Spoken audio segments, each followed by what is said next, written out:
Alors, je m'appelle Axel Collot, je suis autrice jeunesse depuis quelques années.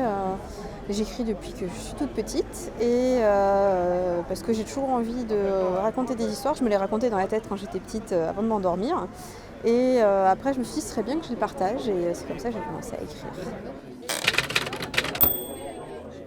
Tout à fait, j'ai rencontré 6 classes jeudi et vendredi, donc des classes de CM2 d'un peu partout, mais surtout de Lambesc. Et j'ai eu le droit à plein de questions super intéressantes, c'était très très chouette.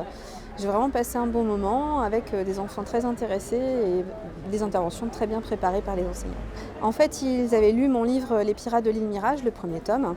Du coup, ils sont arrivés vraiment avec des questions très très pointues sur l'intrigue et sur ce qui se passerait après. Ils ont essayé de me soutirer plein de spoilers sur les tomes suivants. C'était très marrant.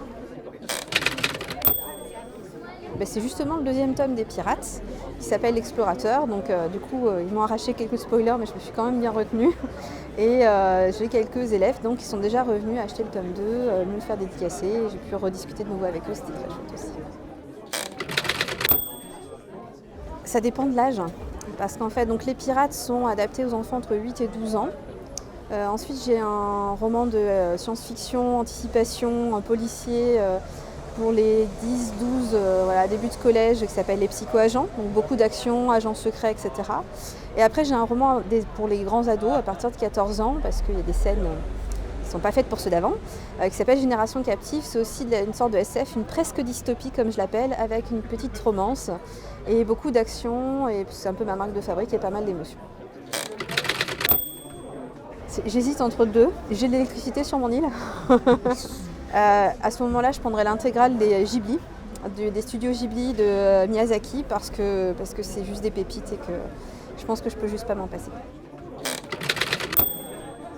Ça peut prendre, soit c'est la forme du monstre, c'est-à-dire qu'on a des monstres monstrueux comme on les imagine dans notre imaginaire d'enfant, avec des têtes bizarres, avec des corps bizarres, et puis après on a les monstres qu'on imagine en tant qu'adultes qui sont bien cachés en nous et qui font des choses horribles et qu'on espère un jour arrêter.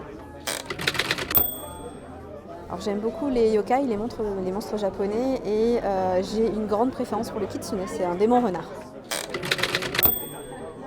Moi je suis un monstre joyeux. Et un monstre qui aime bien faire des gros câlins. Je suis plus un monstre à la Totoro qu'un monstre monstrueux. C'est très très sympa, on est super bien accueillis, le travail avec les classes en allemand était vraiment bien. Et puis là ça démarre tranquillement, mais c'est tout à fait bien.